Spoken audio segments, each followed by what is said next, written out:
ಕರ್ನಾಟಕ ರಾಜ್ಯ ಸರ್ಕಾರಿ ನೌಕರರ ವೇತನ ಪರಿಷ್ಕರಣೆಗೆ ರಚಿಸಿರ್ತಕ್ಕಂಥ 7ನೇ ವೇತನ ಆಯೋಗದ ಶಿಫಾರಸುಗಳನ್ನು ಜುಲೈ 1ರಿಂದ ಜಾರಿಗೊಳಿಸಲು ರಾಜ್ಯ ಸರ್ಕಾರ ಚಿಂತನೆ ನಡೆಸಿದೆ ಎಂದು ತಿಳಿದು ಬಂದಿದೆ.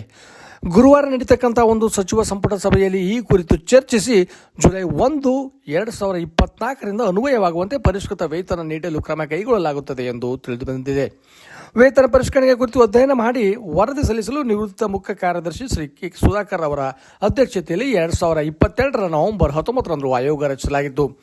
6 ತಿಂಗಳು ನೀಡಿದ್ದ ಅವಧಿಯನ್ನು 2 ಬಾರಿ ವಿಸ್ತರಿಸಿದ ನಂತರ ಮಾರ್ಚ್ 16ರಂದು ಆಯೋಗವು ಸರ್ಕಾರಕ್ಕೆ ವರದಿ ಸಲ್ಲಿಸಿತು. ವರದಿ ಸಲ್ಲಿಕೆಯಾದ ದಿನಾಂಕದಿಂದಲೇ ಲೋಕಸಭಾ ಚುನಾವಣಾ ನೀತಿ ಸಂಹಿತೆ ಜಾರಿಯಾಗಿತ್ತು. ಹಾಗಾಗಿ ವೇತನ ಪರಿಷ್ಕರಣೆ ಕುರಿತು ಸರ್ಕಾರ ನಿರ್ಧಾರ ತೆಗೆದುಕೊಳ್ಳಲು ಸಾಧ್ಯವಾಗಿರಲಿಲ್ಲ. ವೇತನ ಆಯೋಗವು 31% ತುಟ್ಟಿ ಭತ್ಯೆಯನ್ನು ಮೂಲ ವೇತನದಲ್ಲಿ ವಿಲೀನಗೊಳಿಸುವ ಜೊತೆಗೆ 27.5ರ ಫಿಟ್ಮೆಂಟ್ ನೀಡುವಂತೆ ಸರ್ಕಾರಕ್ಕೆ ಶಿಫಾರಸು ಮಾಡಿತ್ತು. 2022ರ ಜೂನ್ನಿನ ಪೂರ್ವಾನ್ವಯ ಆಗುವಂತೆ ಜಾರಿ ಮಾಡುವುದು ಸೇರಿದಂತೆ ಹಲವು ಶಿಫಾರಸುಗಳನ್ನು ಒಳಗೊಂಡಿರ್ತಕ್ಕಂಥ ಸುಮಾರು 244 ಪುಟಗಳ ವರದಿಯನ್ನು ಕೂಡ ಸಲ್ಲಿಸಿತು.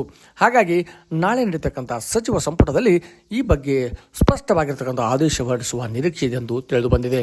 ಹಾಗಾಗಿ ನಾಳೆ ನಡೀತಕ್ಕಂಥ ಸಚಿವ ಸಂಪುಟದ ಮೇಲೆ ಎಲ್ಲ ಸರ್ಕಾರಿ ನೌಕರರ ಕಣ್ಣು ನೆಟ್ಟಿದೆ. ಧನ್ಯವಾದಗಳು.